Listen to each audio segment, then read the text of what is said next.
Hi everyone, welcome to అపూర్వ వంటలు. ఇవాళ ఒక మంచి బెస్ట్ సమ్మర్ పాయసం రెసిపీతో మీ ముందుకు వచ్చేసేసాను.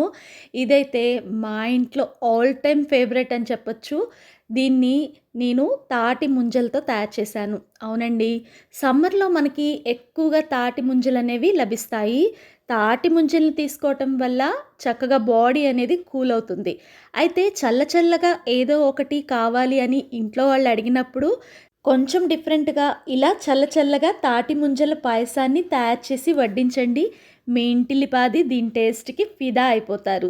దీన్నే తమిళనాడు స్పెషల్ వంటకం నూంగు పాయసం అని కూడా పిలుస్తారు. దీని తయారీకి ముందుగా 750 ఎంఎల్ వరకు పాలని సిమ్‌లో పెట్టేసి చక్కగా పొంగు వచ్చే వరకు కాచుకొని రూమ్ టెంపరేచర్ వచ్చే వరకు కూడా చల్లారపెట్టుకోండి. ఇలా సిమ్‌లో పాలని కాచుకోవటం వల్ల మీగడ ఎక్కువగా కడుతుంది. అలాగే పాలు కూడా లోపల నుంచి చక్కగా కాగుతాయి. ఈ తాటి ముంజల పాయసానికి లేతగా ఉన్న తాటి ముంజల్ని ఒక 15 వరకు తీసుకున్నాను. అదే మీరు ముదురు తాటి ముంజల్ని తీసుకున్నారంటే అవి పాయసం తినేటప్పుడు పంట కింద కసకస తగులుతూ బాగుండవు. లేత తాటి ముంజల్ని తొక్కు తీసేసి చక్కగా సన్నని ముక్కలుగా తరిగేసేసుకోండి. చూడండి, నేనైతే వేరుశనగ గుళ్ళు లేకపోతే శనగ గింజలంత సైజులో కట్ చేస్తున్నాను. మీకు ఇష్టం లేకపోతే ఇంకొంచెం చిన్నగా అయినా ఈ తాటి ముంజల్ని తరుక్కోవచ్చు.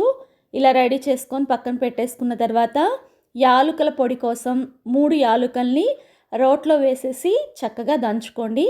మీ దగ్గర ఇన్స్టెంట్ యాలకుల పొడి ఉన్నా అది కూడా వాడుకోవచ్చు. నేనైతే ఈ తాటి ముంజల పాయసానికి మట్టి సట్టిని వాడుతున్నాను. ఈ మట్టి సట్టిలో ఒక 8 స్పూన్స్ వరకు బెల్లం పొడిని వేసేస్తున్నాను. ఈ బెల్లం పొడి ప్లేస్లో మీరు పంచదారైనా కూడా వాడుకోవచ్చు. ఇంకా దీంట్లో కాచి చల్లార పెట్టుకున్న 750 ఎంఎల్ పాలని వేసేస్తున్నాను.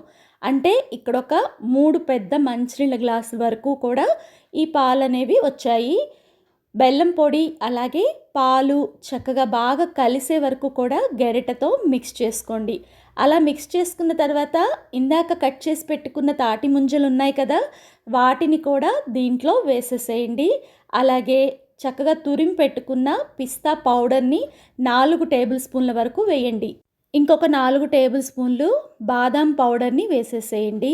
బాదాం పౌడరు, పిస్తా పౌడర్ వేయటం వల్ల ఈ పాయసం రుచి మరింత పెరుగుతుంది. అస్సలు స్కిప్ చేయొద్దు. అలాగే కుంకుమ పువ్వుని 12 రెమ్మల వరకు దీంట్లో వేయండి. మీ దగ్గర కుంకుమ పువ్వు లేకపోతే స్కిప్ చేసేసేయండి. ఇదంతా కూడా బాగా కలిసే విధంగా గెరిటతో మిక్స్ చేసుకోండి. ఈ బాదాం పొడి, పిస్తా పొడి, కుంకుమ పువ్వు ఫ్లేవర్తో ఈ పాయసం రుచి అనేది మరింత పెరుగుతుంది. ఇప్పుడు ఈ పాయసాన్ని ఒక గంట పాటు ఫ్రిడ్జ్లో పెట్టుకోండి. మీకు వీలైతే 2 గంటలైనా కూడా ఫ్రిడ్జ్లో పెట్టుకొని తర్వాత ఈ పాయసాన్ని సర్వ్ చేసుకోవడమే. చూడండి, ఇది ఆవు పాలతో నేను తయారు చేశాను. గ్రీన్ కలర్లో కొంచెం మేగడలాగా కూడా కట్టేసింది. ఇప్పుడు దీన్నంతా కూడా ఒకసారి మిక్స్ చేసేసుకోండి. లాస్ట్లో ఇందాక మనం దంచుకున్నాం కదా యాలకుల పొడి, దాన్ని కూడా వేసేసేయండి. ఇప్పుడు యాలకుల పొడిని వేయటం వల్ల ఈ పాయసం మంచి సువాసనని వెదజల్లుతూ రుచికరంగా ఉంటుంది. ఇలా రెడీ అయిన పాయసాన్ని చక్కగా బౌల్స్లోకి వేసుకొని సర్వ్ చేసుకోవడమే.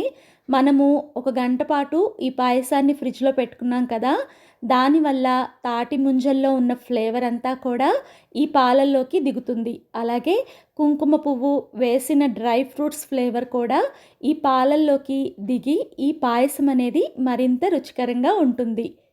ఈ పాయసాన్ని తీసుకోవటం వల్ల డైజెషన్ సిస్టమ్ అనేది చాలా బాగా ఇంప్రూవ్ అయ్యి మెటబాలిజం రేట్ కూడా ఇంప్రూవ్ అవుతుంది. అలాగే వేసవిలో ఎండ నుంచి ఉపశమనం లభిస్తుంది.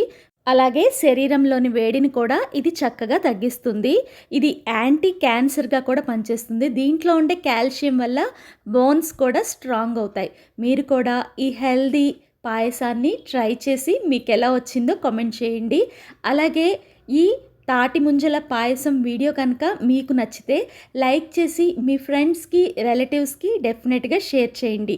ఫస్ట్ టైం మన వీడియోస్ చూస్తుంటే ఇలాంటి మంచి మంచి వంటల కోసం మన అపూర్వ వంటలు ఛానల్ని సబ్స్క్రైబ్ చేసుకొని బెల్ ఐకాన్ ఆల్ అని ప్రెస్ చేస్తే నేను పెట్టే ప్రతి నోటిఫికేషన్ మీకు వస్తుంది.